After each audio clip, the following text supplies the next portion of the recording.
सरकार भी निश्चिंत होके कि सब नॉर्मल है, समन्वय है, ये भी दिखाने की बड़ी आतुरता थी।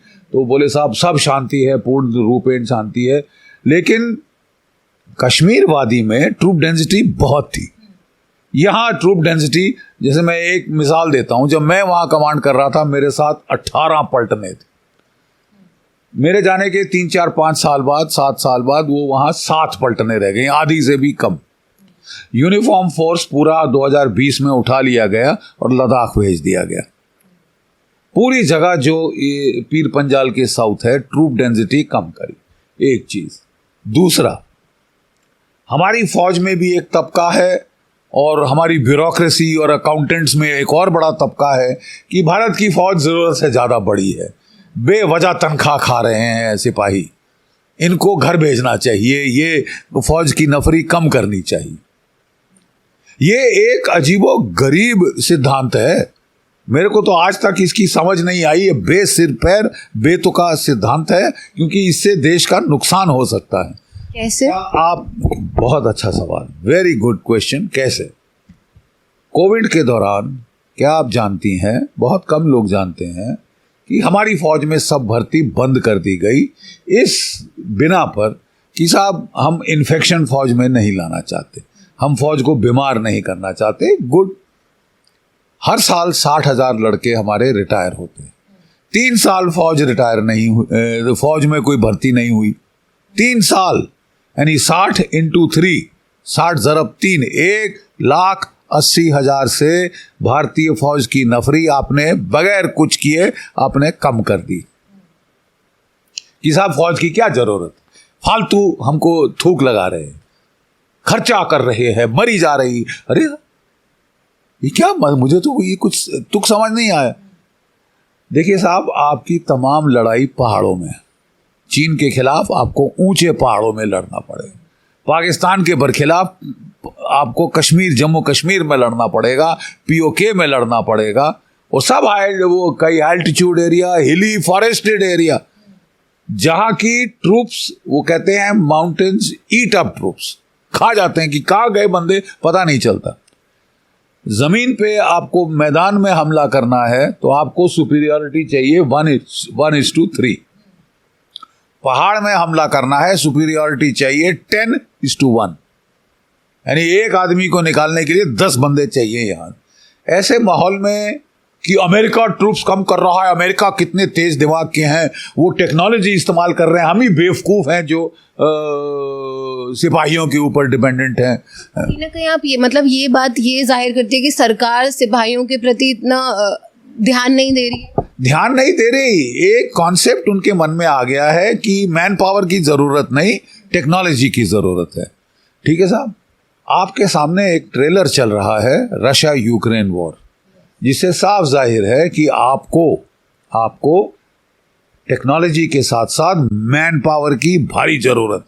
रूस के पास क्या हथियारों की कमी है, हम उनसे खरीद रहे हैं हथियार, टैंकों की, जहाजों की, तोपों की कोई कमी नहीं, सबसे ज्यादा टैंक, जहाज, तोप हैं। लेकिन रूस ने हमला शुरू किया यूक्रेन पे 1.5 लाख से, जबकि यूक्रेन की force to start with 2.5 lakh की थी, और उन्होंने मोबिलाइज किया और 5.5 लाख कर दी। थोड़ी देर, 3 महीने के बाद रूस को लेने के देने पड़ गए। जब उन्होंने जो एरिया कैप्चर करना था वो तो पहले धड़ल्ले में टेक्नोलॉजी के जोर पे कैप्चर कर लिया, उसके बाद उसको पकड़ के रखना है। अभी केवल कैप्चर करने से काम नहीं चलता, फिर पकड़ के रखना है ना। तो 1200 किलोमीटर के बॉर्डर को जब आपको पकड़ना हो तो फिर आपको ट्रूप्स चाहिए। ट्रूप्स नहीं थे तो यूक्रेन ने काउंटर ऑफेंसिव शुरू कर दिए, उसने हमला किया खेरसॉन में, नीचे हमला किया तो उन्होंने ऊपर से ट्रूप्स जो है खार्किव से निकाल के वहां भेजे, वहां पे गैप हुआ, वो वहां चढ़ गए। तो नतीजन रूस को लड़ाई के दौरान 3 लाख की फौज मोबिलाइज करनी पड़ी, रिजर्विस्ट लाने पड़े, और अब उन्होंने 9 लाख कर दिए। सीधा लेसन क्या है, जितनी भी टेक्नोलॉजी हो आपको मैन पावर चाहिए, नहीं तो आप पिटोगे। आप अपना खाली करना शुरू करो एरिया तो दुश्मन उसका फायदा नहीं उठाएगा, वो दुश्मन ने फायदा उठाया है। और अगर आपने अब हम ट्रूप डेंसिटी बढ़ा रहे हैं, कैसे? जो ट्रूप्स फील्ड एरिया से आए, जो पी स्टेशन में रेस्ट करने आए, उनको उठा के वापस झोंक दो। आपने बात की मैन पावर की, हमने देखा अग्निपथ स्कीम आई, वो उसमें एक तरीके से मैन पावर कम करने के लिए शायद वो स्कीम आई है। बिल्कुल बिल्कुल बिल्कुल, कॉस्ट काटने के लिए सबसे पहले कि कॉस्ट बहुत लग रहा है, वो बहुत मैन पावर पे खर्चा, कुछ हद तक सही भी है। हमारा जो पे का बिल है वो है 1,06,000 करोड़ हमारी तीनों सेनाओं का, और जो हमारा पेंशन का बिल है वो है 1,11,000 करोड़। तो बड़ा सिंपल बात है, मैथमेटिक्स है कि कब तक आप ये अफोर्ड कर सकते हैं। आपको कोई स्कीम लानी पड़ेगी जिसमें पेंशन का बिल कम हो, ठीक है। लेकिन आपको ये भी सोचना है कि ऑपरेशनल इफेक्ट क्या होगा। ऑपरेशनल इफेक्टिवनेस भी एक पैरामीटर है। केवल पैसे काटना अगर होता तो अकाउंटेंट को आप लगा देते, ऑडिटर को लगा देते, बोले आर्मी चीफ ऑडिटर बनेगा, क्योंकि उसको पैसा काटना आता है। तो पैसा तो आप काट लीजिए साहब, but defence doesn't come cheap. हम 1.9% से कम जीडीपी का परसेंटेज अपना डिफेंस पे खर्चा कर रहे हैं, जबकि पाकिस्तान कोई 3-4% के पास पहुंचा है, रूस 8% पे है, अमेरिका कोई 2.5% के ऊपर है, यूरोप सब 2% पे आ गए हैं, ठीक है।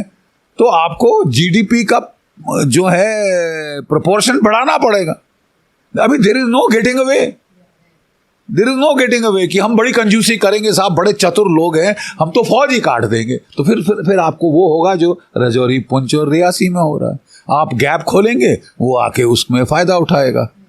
आप यहाँ भरेंगे, वो कहीं और से निकाल के वहाँ भरेंगे, वो वहाँ शुरू करेगा। मतलब नचाता रहेगा आपको वो।